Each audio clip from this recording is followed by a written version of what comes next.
Diyos marahay na aga, and for today's video nga po mga mare, mai-share lang ako sa inyo na napakagandang blouse na na-order ko sa online. Grabe, hindi talaga ako makapaniwala na ganito pala kagaganda yung blouse ng Lubito dahil first time ko nga umorder sa shop nila. At medyo madulas nga po pala mga mare yung kanyang tela at medyo mayroon mga butas-butas na style dito sa bandang ibaba.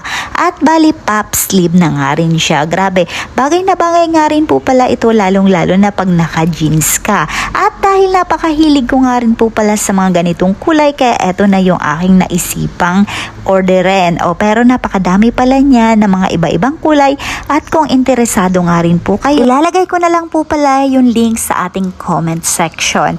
At dahil na-satisfied nga po pala ako sa blouse na na-order sa kanila, kaya umorder na naman ulit nga po ako na ibang kulay. Yun lang naman po for today's video. Salamat sa inyong panonood. Hanggang sa susunod, mabalos!